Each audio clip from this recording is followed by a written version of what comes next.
નમસ્તે દર્શક મિત્રો. ગુજરાતમાં ક્યારેય ન બની હોય એવી એક ઘટના બની છે. મુખ્ય સચિવને પકડ વોરંટ ઇસ્યુ કરવામાં, એટલે નોટિસ આપી હતી કે જો તમે આ નહીં કરો તો તમારી સામે પકડ વોરંટ ઇસ્યુ કરીને તમારે હાજર થવું પડશે. હાજર થવા અંગેનો એમને આદેશ પણ કરી દીધો છે જો પગલાં ન ભરાય તો આવી ઘટના બહુ ભાગ્યે જ બનતી હોય છે. અને એટલા માટે આજે આપણે ચર્ચા કરવી છે કે જે રીતે મુખ્ય સચિવ સામે વોરંટ ઇસ્યુ કરવામાં આવ્યું હતું એના માટે સૌથી વધારે કોઈ જો જવાબદાર કે કચ્છની પોલીસ છે.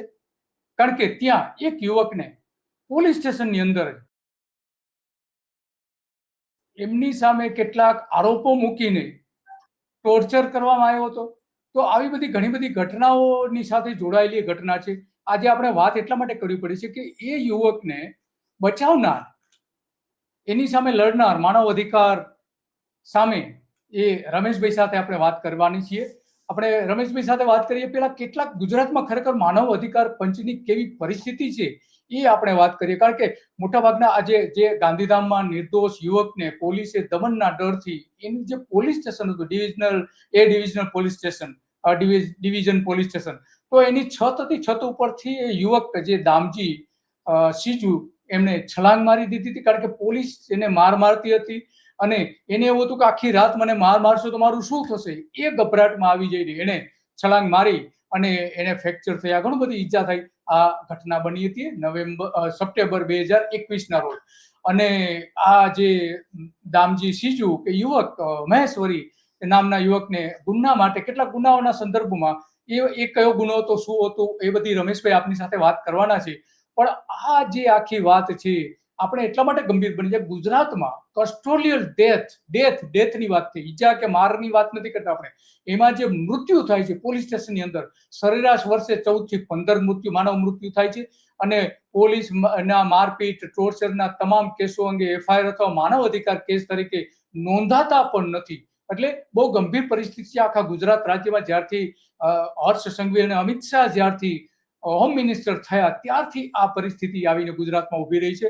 અને એટલા માટે આપણે જોઈએ તો 2024-25 સત્તાવાર આંકડાઓ જો આપણે જોઈએ કે માનવ અધિકાર પંચ, ગુજરાતનું જે માનવ અધિકાર પંચ છે એમાં તો 2583 કેસ નોંધાયા હતા છેલ્લા વર્ષે.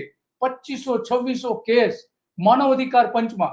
તો કેવી રીતે આ આખી સિસ્ટમ ઊભી થઈ છે એના ઉપરથી આપણે અંદાજ મૂકી શકીએ છીએ. કારણ કે સૌથી વધારે જે લોકો જાગૃત છે અને માનવ અધિકાર ભંગ જે થઈ રહ્યો છે સૌથી વધારે અમદાવાદમાં થઈ રહ્યો છે. 543 કેસ ગયા વર્ષે, છેલ્લા વર્ષે નોંધાયા હતા. જે એમાં પોલીસ કસ્ટડીમાં જે ડેથ થયા 2024-25 એમાં 93 જેટલા લોકોના મોત થયા હતા પોલીસ કસ્ટડીની અંદર. 100 લોકોના મોત થવા એ કોઈ નાની ઘટના નથી. મારવાની ઘટના અલગ વાત છે, પણ મોતની વાત છે એ બહુ ગંભીર છે. એમાં લગભગ 89 જેટલા તો જેલની અંદર મૃત્યુ થયા હતા અને 14 પોલીસ સ્ટેશનની અંદર થયા હતા. તો આ અમદાવાદ શહેરમાં 27 જેટલા કસ્ટોડિયલ ડેથ નોંધાયા હતા, જે રાજ્યમાં સૌથી વધારે છે. અને એટલા માટે આ ગંભીર પરિસ્થિતિ જાય છે. અને રમેશભાઈ જેવા જાગૃત નાગરિકો જો હોય તો આ પરિસ્થિતિ આપણે ઘટાડી શકીએ એમ છે. અને એટલા માટે આપણે રમેશભાઈ સાથે, રમેશ ગરવા કે જે કચ્છમાં સામાજિક પ્રવૃત્તિ કરે છે અને આ રીતે લોકોને જ્યાં અત્યાચાર થતો હોય, અન્યાય થતો હોય ત્યાં હંમેશા માટે સતત ને સતત લડતા રહ્યા છે અને એક પત્રકાર તરીકે પણ ફરજ બજાવતા રહ્યા છે. તો આપણે એમની સાથે વાત કરીશું. તમારું સ્વાગત છે રમેશભાઈ ધ ગુજરાત રિપોર્ટમાં. નમસ્કાર મુરબી દિલીપભાઈ સાહેબ અને સૌ દર્શક મિત્રો. જી,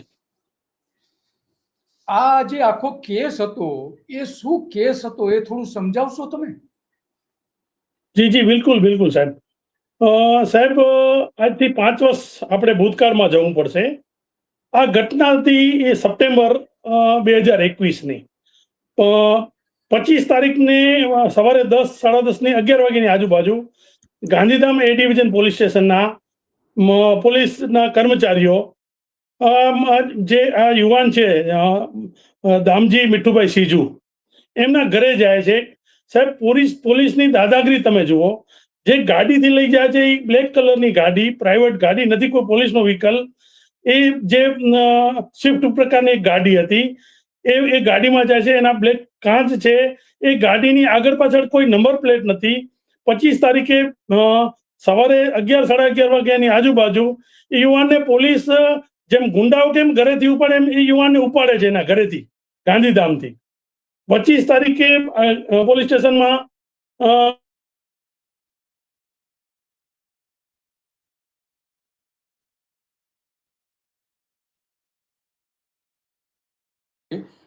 એમનું ડિસ્ટર્બન્સ આવી રહ્યું છે. તો એ જે આખી ઘટના બની હતી એની વાત કરી રહ્યા હતા. કારણ કે આ જે ઘટના બની એ કોઈ નાની ઘટના નથી. કસ્ટોડિયલ જે પોલીસ સ્ટેશનની અંદર જે અત્યાચારો થતા હોય છે, પોલીસ અત્યાચાર, દલિતથી લઈને આદિવાસી અત્યાચારો મોટાભાગના એ પ્રમાણના હોય છે. મહિલાઓ અને બાળ અધિકાર ભંગના પણ કેસ થતા હોય છે. મજૂર અને મૃત્યુના ઔદ્યોગિક કિસ્સાઓ પણ એમાં નોંધાતા હોય છે. તો આખી જે આ ઘટના બનતી હોય છે એ ઘટના ખરેખર તો બહુ ગંભીર હોય છે અને એટલા માટે આપણે એની વાત કરવી પડે છે. અને વાત એટલા માટે કરવી પડે છે, જે રીતે રમેશભાઈ વાત કરી કે આ આખી જે ઘટનામાં એની પાછળના પોલીસ એને ગેરકાયદેસર રીતે પકડી જાય છે. તો ગુજરાતમાં આવી ઘટનાઓ અનેક બને છે. ગુજરાતમાં પોલીસ સ્ટેશનમાં ટોર્ચર, કસ્ટોડિયલ ટોર્ચર કે પોલીસ સ્ટેશનની અંદર જ ભયંકર રીતે મારવામાં આવતો હોય છે, ટોર્ચર કરવામાં આવતા હોય છે જાત જાતના. એને બેસવા માટેની ખુરશીઓ પણ નથી આપવામાં આવતી, નીચે બેસાડી રાખવામાં આવે છે, હાથકડીઓ પહેરાવવામાં આવે છે, જાત જાતના એની સાથેના સંવાદો કરવામાં આવે છે. તો આવી 2500 ફરિયાદો ખરેખર પોલીસ દ્વારા માર્યા અંગેની, અત્યાચારની કરવામાં આવતી હોય તો આપણે અંદાજ મૂકી શકીએ કે વાસ્તવમાં એના 10 ગણા જેટલા કિસ્સાઓ બનતા હોય છે. સ્વાભાવિક છે એટલા બંધ. કારણ કે જે માર ખાય છે એ ફરિયાદ તો કરે છે એવું માનવાનું કોઈ કારણ નથી. માર ખાઈ લેતા હોય છે, ફરિયાદ નથી કરતા હોતા. તો આ આખી ઘટનાઓ એટલા માટે મહત્વની બની જાય છે કે જે રમેશભાઈ જે વાત કરી કે વર્ષ પોલીસ સ્ટેશનમાં જે ગુજરાતમાં જે આપણે જોઈએ તો 23-24 ની અંદર 2023-24 ની અંદર 15 પોલીસ સ્ટેશનોમાં 70 અને જેલમાં 85 ના મોત થયા હતા. એ કદાચ હાઈએસ્ટ હતું એ સમયે. અને 2024-25માં 14 પોલીસ અને 14 જેટલા મોત જે પોલીસ કસ્ટડીમાં થયા હતા. એ રીતે 2023-24માં 15 મોત પોલીસ કસ્ટડીમાં થયા હતા અને કુલ આખા રાજ્યમાં 85 થયા હતા. એ વધીને 2024-25માં 93 થઈ ગયા. એનો મતલબ એ થયો કે ગુજરાતમાં પોલીસ બેફામ બની છે અને બેફામ બનવાના કારણે એના ઘણા બધા કારણો પણ છે. તો એટલા માટે આપણે રમેશભાઈ જે વાત કરતા હતા એ આગળ આપણે સાંભળીએ કે શું કહી રહ્યા હતા. હા રમેશભાઈ, તમે આગળ વાત ચાલુ રાખો. સાહેબ, આ ઘટનામાં કેવું થયું કે 25 તારીખે પોલીસે યુવાનને એના ઘરેથી ઉપાડે છે સવારે 11 વાગ્યાની આજુબાજુ. એ પણ પોલીસની કોઈ વાન નહીં, કોઈ પ્રાઇવેટ નંબર પ્લેટ વગરની, આગળ પાછળ નંબર નહીં, એ પ્રકારની એક સ્વિફ્ટ ગાડીમાં જે એના કાચ બિલકુલ બ્લેક કલરના, એ યુવાન એના ઘરેથી પોલીસ ઉપાડે છે. ગાંધીધામ શહેર A ડિવિઝન પોલીસ સ્ટેશન. હવે એને ઉપાડ્યા પછી 25 તારીખે 11 વાગે પોલીસ સ્ટેશન લઈ આવ્યા. વાત શું હતી કે કોઈક એક બાઇકનો અનડિટેક્ટ ગુનો હતો અને પોલીસ ઉપર ગમે તે કોઈક મોટા રાજકારણી કે ગમે તેનો પ્રેશર હોય કે એ બાઇકનો ગુનો એમને એની ઉકેલવાનો છે. તો પોલીસને એવું લાગ્યું કે આ યુવાનને અમે આ કેસમાં ધોકા મારીને કબૂલાવી દઈએ. હવે આ યુવાન માટે આ થોડું અઘરું હતું. પોલીસે એને 25 તારીખે 12 વાગ્યાથી મારવાનું શરૂ કર્યું. 25 તારીખે માર્યો. રાત્રે પણ એને ઘરે જવા નથી દીધો. રાત્રે પણ પોલીસ સ્ટેશનમાં સતત એને માર કર્યો. એક દિવસ તો યુવાને કાઢી નાખ્યો પોલીસના હશે મારથી. 26 તારીખે સવારથી પાછી ટ્રીટમેન્ટ શરૂ થઈ ગઈ એની, જે કે પોલીસની ટોર્ચરિંગ 3rd ડિગ્રી છે. આ યુવાન 26 તારીખે સાંજે 4-5 વાગ્યા સુધી એટલી હદે કંટાળ્યો અને પોલીસે પાછા આટલો મારવા પછી સંતોષ નથી તો પોલીસ કન્ટિન્યુ એને કહેતી હતી કે જ્યાં સુધી તું તારો આ ગુનો કબૂલ નહીં કરે ત્યાં સુધી તારી અમે ચામડી પણ ઉતારી નાખું. એટલે આ યુવાન પછી પોલીસ મારીને થાક્યા એટલે પોલીસ અન્ય કામમાં વ્યસ્ત હતા. ત્યારે છતના ઉપરના ધાબા પરથી લગભગ સાંજે 4 ને 5 ની વચ્ચે કૂદકો મારી અને નીચે કૂદકો મારી દીધો. મતલબ પોતે એક પોલીસના દમનથી ત્રાસી અને પોતે મતલબ એક હત્યા કરે એ પ્રકારના પ્રયાસ થતી તેને કૂદકો માર્યો કે આ પોલીસનો ઢોરમાર સહન કરવો એના કરતા મરી જવું સારો. અને સાહેબ જ્યારે પોલીસ સ્ટેશનના ત્યાંથી કૂદકો માર્યો પછી અતિ ગંભીર પ્રકારની એને ઈજાઓ થઈ. એ ઘણા દિવસ સુધી તો કોમામાં હતો. એને આજની તારીખમાં પણ એને અમુક પ્રકારની વિકલાંગતા પણ આવી ગઈ છે. જ્યારે આ બધો ઉહાપો થયો પછી પોલીસ ડરી ગઈ. પોલીસનો જનરલી સિસ્ટમ એવી હોય છે કે દાદાગીરી એક વખત કરતી હોય છે, પછી જ્યારે રેલો આવે ત્યારે બકરી બની જાય છે. આમાં આવું થયું અને ત્યારે હું તો ભુજમાં રહું છું, ઘટના આખી ગાંધીધામની હતી. મને ત્યાંના જાગૃત જી જી હા, તો એની જી સર કરોડરજ્જુ પણ ભાંગી, કરોડરજ્જુની ઈજા થઈ હતી ને, માથાના ભાગે પણ ઈજા થઈ હતી ને. માથાના ભાગે, કરોડરજ્જુના ભાગે અતિ ગંભીર પ્રકારની ઈજા થઈ હતી. અને ઇવન સાહેબ મને તો જે શરૂઆતમાં જે મેસેજ મળ્યા કે એ પ્રકારની કે છોકરો આ યુવાન કોઈ હિસાબે બચે, હવે પરિસ્થિતિ એવી હતી કે પ્રથમ દ્રષ્ટિએ જે જોવાવાળા છે એનો તો આ પ્રકારનું એનું ડેથ જ થઈ જશે એ પ્રકારનું જ બધાને, કારણ કે પોલીસે એને માર્યો તો ઉપરાંત આ ઉપરથી કૂદ માર્યા, એમાં અતિ ગંભીર પ્રકારની ઈજા થઈ. બરાબર છે. પછી તમે શું કર્યું? આ આખી ઈજા થઈ, ન્યૂઝપેપરમાં ત્યાં છપાયું, ઘણું બધું થયું, ઉહાપોહ પણ થયો, પણ પછી એ તો કોઈ ફરિયાદ, પોલીસ સામે કોઈ ફરિયાદ કરવા તૈયાર નહીં હોય, પછી તમે શું નહીં સાહેબ, પોલીસની તો તમે કરુણતા જુઓ સાહેબ. આટલો ઢોર માર્યા પછી ઓલો માણસ જે યુવાન છે કૂદકો મારી અને પોતાનું જીવ ત્યાગ કરવા માટે સુધીના લેવલ સુધી આવી જાય તો પોલીસમાં ઇન્સાનિયત નથી આવતી. પોલીસ એને ફરીથી એના પરિવાર ઉપર ધાકધમકી કરે છે કે તમે ક્યાંય પોલીસનું નામ લીધું છે તો આના તે હાલ તમારા કરશું. પછી એને પરિવાર હોસ્પિટલ લઈ જાય છે. મીનવાઇલ મને ગાંધીધામથી, હું ભુજમાં રહું છું એટલે મેં ગાંધીધામથી એક બે મિત્રો ને એમના પરિવારના સભ્યોનો મને કે આવી રીતે પોલીસે અમારી સાથે આવું કર્યું છે. એટલે મેં રાત્રે આ 26 તારીખે બનાવ બન્યો એટલે મેં મારા સોર્સમાંથી તપાસ કરી સત્ય ઘટના શું છે કઈ રીતે.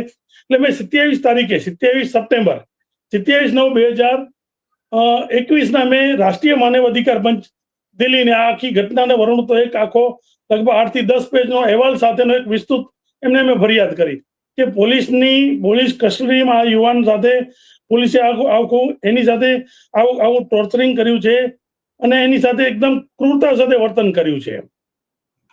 આ પ્રકારની આજે પછી પોલીસને થોડોક એસપીને મેં બધી જગ્યાએ રાજ્યના ડીજીપીને, કચ્છના કલેક્ટરને, જે તે વખતના બધા અધિકારીઓને, એટલે પોલીસે આ હોસ્પિટલમાં જ્યાં યુવાન દાખલ હતો ત્યાં પોલીસ જાય છે અને ત્યાં પછી ફરીથી ધમકીઓ આપે છે અને દાદાગીરી કરે છે અને એને ગમે તે પ્રકારે પોલીસનું નામ કઢાવી નાખાવો કે કોઈક આમાં ફરિયાદી છે ભુજથી, એને તે અમારું નામ, આમાં અમારી કોઈ ભૂમિકા નથી, એ પ્રકારનો.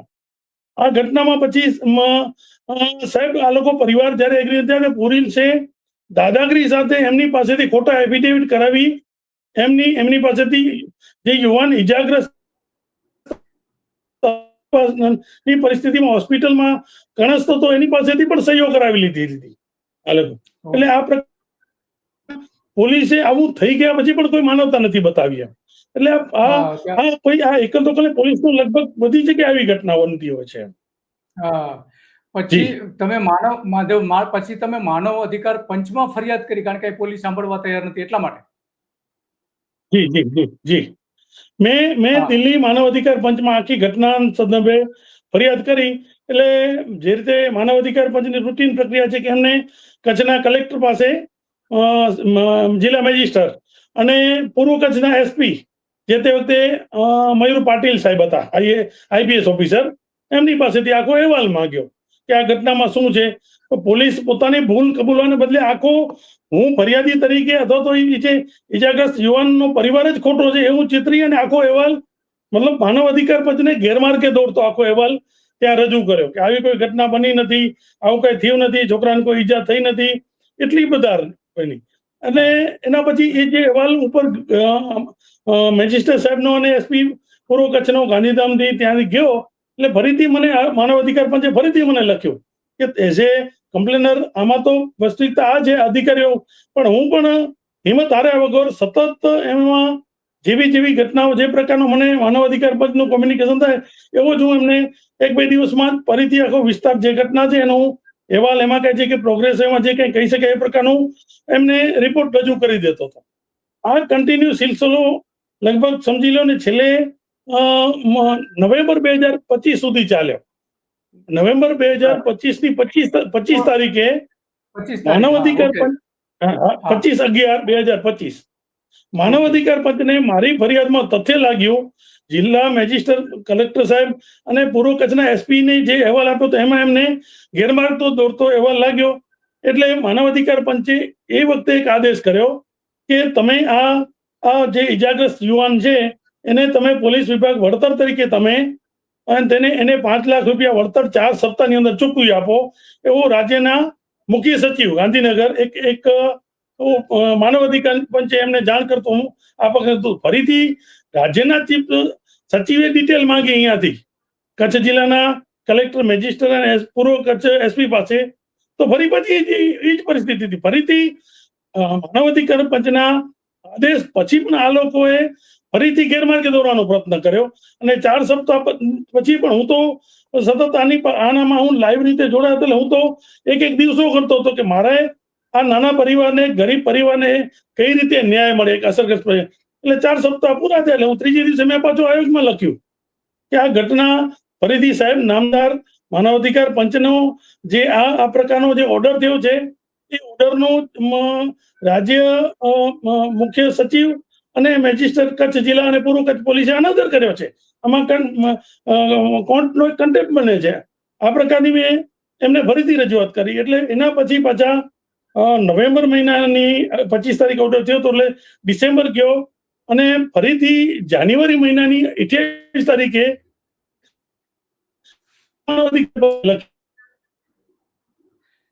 સેક્રેટરી ગુજરાત સરકારને કે આ ઘટનામાં આપ અને આ ઘટનામાં આપ આ જે ઘટના બની છે એમાં આપને અગાઉનો અમારો તારીખનો જે ઓર્ડર છે ને અમે રિપીટ કરીએ છીએ અને આપ આ અસરગ્રસ્ત પરિવાર છે જે ઇજાગ્રસ્ત યુવાન છે એને તમે 5 લાખ રૂપિયાનું વળતર ચૂકવો. સાહેબ, સરકારની કેટલી ઢીલી નીતિ છે કે આટલી મોટી બંધારણીય સંસ્થા રાષ્ટ્રીય માનવ અધિકાર પંચ, એટલે એની તાકાત કેટલી મોટી છે જે ભારતના બંધારણમાંથી, આખું કોન્સ્ટિટ્યુશનમાંથી એક અલગ રીતે અને વિશેષ સત્તાઓ સાથે બનાવવામાં આવી છે. આ ગુજરાત સરકારના ચીફ સેક્રેટરી અને કચ્છ જિલ્લાના અધિકારીઓ માનવ અધિકાર પંચના આદેશને પણ આ લોકો સ્વીકૃત કર્યો નહીં.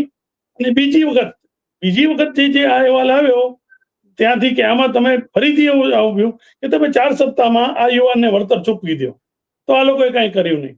એટલે પછી જે 28/1/2026 જે એમને ઓર્ડર કર્યો હતો એ પણ છેક જૂન મહિના સુધી સ્ટીલ 4-5 દિવસ અગાઉ સુધીનો આમાં કાંઈ જ નથી. મીનવાલ મારી એક સિસ્ટમ છે કે જે મેં તો નક્કી જ કરી દીધું કે આ જે યુવાન સાથે પોલીસે બર્બરતાથી આ વર્તન કર્યું છે, ગરીબ પરિવારને આ તો ઠીક છે, યુવાન મક્કમ હતો કે એને આ ગુનો કબૂલ્યો ને એને માર ખાવાનું પસંદ કર્યું, નહીતર આવા પોલીસ સ્ટેશનમાં આવા કેટલા બનાવતા બનતા છે, કેટલા યુવાનોને આ લોકો. અચ્છા રમેશભાઈ, આમાં આ યુવાનને તમે ઓળખતા હતા ખરા કે નહીં સાહેબ, ઓળખવાની તો વાત દૂર, આજની સુધી આજે આ બનાવને 5 વર્ષ થયા. એ યુવાનને 2 દિવસ પહેલા સરકારે વળતર પણ ચૂકવી આપ્યો. આજની તારીખમાં યુવાનને હું ઓળખતો નથી, હું ક્યારે એના પરિવારના સભ્યોને ક્યારે મળ્યો નથી. છેલ્લે જ્યારે જાન્યુઆરી મહિનામાં માનવ અધિકાર પંચે જ્યારે આદેશ કર્યો કે એને 5 લાખ ચૂકવો, ત્યારે અખબારોમાં આ સમાચાર છપાણા હતા, સ્થાનિક અખબારોમાં. એના લીધે એમના જે યુવાન છે, એમને એક ભાઈ છે, એમને ક્યાંકથી મારા નંબર લઈ અને એમને મારો સંપર્ક કર્યો કે તમે અમારા પરિવાર માટે, તમે મને ઓળખતા નથી, અમારા પરિવારને ક્યારે જોયો નથી, તમે અમને આટલી મદદ કરો છો, લડો છો, એમ કરીને એમને મારો આભાર વ્યક્ત કર્યો. એટલે મેં કીધું કે ભાઈ, આપણે હજી જંગ જીત્યા નથી, આપણે હજી લાંબી લડાઈ કરવાની છે. એટલે અને કારણ કે મને તો આ સરકારનો અનુભવ છે કે આ સરકાર કોઈને ગાંઠતી જ નથી. એટલે આવી પરિસ્થિતિમાં માનવ અધિકાર પંચને પણ એ લોકો દોડીને પી જાય એવી પરિસ્થિતિ હતી. ત્યાર પછી અત્યારે જયારે આ 18 તારીખે 5:45 મને સાંજે રાષ્ટ્રીય માનવ અધિકાર પંચનો મને ઓફિશિયલી સત્તાવાર મને મેલ આવ્યો. એ મેલ રાજ્યના ચીફ સેક્રેટરીને અને ડીજીપીને, રાજ્ય પોલીસ વડા ડીજીપીને પણ માનવ અધિકાર પંચે મોકલાવ્યો.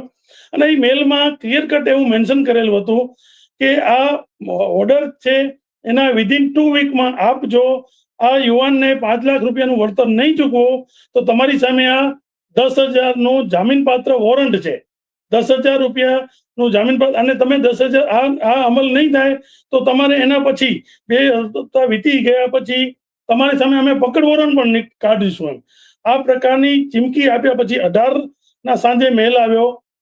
19ના સવારે તાકીદની અસરથી ગૃહ વિભાગની ગાંધીનગરમાં મીટિંગ મળી અને 19ના બપોર પછી ગાંધીધામ એસપીને સ્ટ્રિક્ટલી સિંગલ લાઇનની સૂચના આપી કે 20 તારીખે સવારના 10 વાગ્યા સુધી આ યુવાનને 5 લાખ રૂપિયા વળતર ચૂકવી એની સત્તાવાર રસીદો અમને તમે ફોરવર્ડ કરો.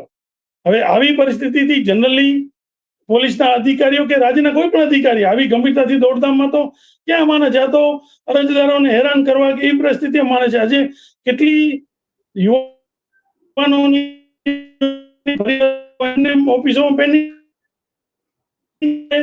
આ લોકોએ ગાંધીધામ પોલીસે કોણ યુવાન ક્યાં રહે છે, કોણ યુવાન છે, શું છે, કોણ પરિવાર છે, એવી પરિસ્થિતિ એટલે તો શોધી શકે એ પરિસ્થિતિ જ નહોતી. એટલે ફરી પાછા આ લોકોની શરૂ થઈ પૂર્વ કચ્છ એસપી ઓફિસની. ત્યારે આ લોકોએ ક્યાંકથી એ જે એમના ભાઈ છે એમનો નંબર મેળવ્યો હતો, એમના પોલીસના નામથી આજે પણ કાંપે છે, થરથરે છે. એમને જયારે પોલીસનો ફોન ગયો એમાં તો પોલીસે કેવી ચાલાકી કરી કે તમે તમારા ભાઈને અત્યારે અંદર લઈ આવો, તમારી વિરુદ્ધમાં કે સમન્સ છે. એટલે એ બિચારા યુવાનો ડરી ગયા. મને પાછો ફોન આવ્યો કે રમેશભાઈ આવું છે ને પોલીસે. મેં કીધું તમે પોલીસ પાસે તમારી વિરુદ્ધમાં જે કરવા માંગે છે એનું તમે ઓફિશિયલી લેખિતમાં માંગો તો તમે મારો નંબર આપી દો કે આ ભાઈ છે એ અમારા વતી આખું પ્રકરણમાં લડે છે, તમે એની સાથે વાત કરી લો. પછી મને રાત્રે લગભગ 8-8:30 વાગે ગાંધીધામ પૂર્વ કચ્છ પોલીસ વિભાગના એસપી કચેરીના ઓપરેશન સુપ્રિન્ટેન્ડન્ટ મિસ્ટર પરમાર એનો મને ફોન આવ્યો કે તમે તમારા ક્લાયન્ટને સમજાવો, અમને એકાઉન્ટ નંબર આપે, અમારા ઉપર બહુ પ્રેશર છે, અમે એકાઉન્ટ નંબર આપે તો એને અમે પેમેન્ટ ચૂકવી આવી. મેં તો સાહેબ અમારો ભૂતકાળનો અનુભવ એમ કે છે કે તમે સિરિયસ છો નહીં, અમે એકાઉન્ટ નંબર આવશો એના પછી તમે શું કરશો, અથવા તો બીજા ક્યાંક નવા કેસમાં અમારા માણસોને ક્યાંક ફસાઈ દઈશું તો અમે શું કરશું. પછી ઘણી બધી એને જે અસરગ્રસ્ત પરિવાર છે એમના ભાઈ તો એટલા ડરી ગયા હતા સાહેબ કે તો ઇવન ફોન બંધ કરી નાખ્યો હતો એમને કે આમાં પોલીસ અમને ક્યાં ને ક્યાં ફસાવી નાખશે. પછી વયા મીડિયા મેં એમનો સંપર્ક કર્યો. મેં કીધું આપ મને તમારો એકાઉન્ટ નંબર આપો, હું આપું છું ને તમને કોઈ કાંઈ નહીં કરે, મારી જવાબદારી. આ પ્રકારની બધી વાત થઈ. પછી રાત્રે મેં પૂર્વ કચ્છ પોલીસ વિભાગના એસપી કચેરી જે ઓએસ છે પરમાર સાહેબ એને મેં એકાઉન્ટ નંબર મોકલાવ્યો. રાત્રે એમને ટ્રેઝરી ઓફિસરને સાહેબ આ જો રેલો આવે છે ત્યારે કેટલી બધી આ લોકોની દોડધામ છે. જિલ્લાના જે ટ્રેઝરી અધિકારી છે એને આ લોકો રાત્રે બેસાડી રાખ્યા હતા ક્લાસ વન ઓફિસર કે ભાઈ અમારે પૂરું કરવાનું છે. પછી મેં બધું ઘણી બધી તમે લડત આપી, ફાઇટ આપી. આ એક ઘટના નથી રમેશભાઈ માટે, આ એક ઘટના નથી, આવે તો અનેક ઘટનાઓ છે. એ હંમેશા માટે સતત લડતા જ રહે છે. કચ્છમાં કોઈ જગ્યાએ કોઈ અન્યાય થતો હોય તો ત્યાં પણ પહોંચી જાય અને એને જેટલી બને એટલી મદદ પણ કરે અને એને બધા પ્રયત્નો પણ કરે. હવે આવી એમની તૈયારી હોય છે બધા જ પ્રકારની કે ભાઈ નહીં લોકોને અન્યાય ન થવું જોઈએ એના માટે. તો રમેશભાઈ તમારો ખૂબ ખૂબ આભાર અને તમે ઘણી બધી વિગતો આપી અને સતત લડતા રહો, હજુ પણ લડતા રહેજો લોકો માટે. લોકોની અપેક્ષાઓ તમારા માટે વધી ગઈ છે હવે તો. અને આ કેસ પછી આ બહુ મોટો કેસ છે, કોઈ રાજ્યના ચીફ સેક્રેટરીને એવું કહેવામાં આવે કે તમે તાત્કાલિક પૈસા ભરી દો નહીતર તમને પકડ વોરંટ પણ બિનજામીન પાત્ર. તો આ જે આખી ઘટના બની છે એ કોઈ અસાધારણ ઘટના નથી. આ તમારો સૌથી મોટો વિજય છે મારી દ્રષ્ટિએ. અત્યાર સુધી તમે ઘણી જગ્યાએ લડતા આવ્યા છો અને તમને હું બારી કહી આપણે ઘણી બધી અગાઉ પણ 2 વખત તો વાત થઈ છે. તો આ એક મોટો વિજય છે તમારા માટે.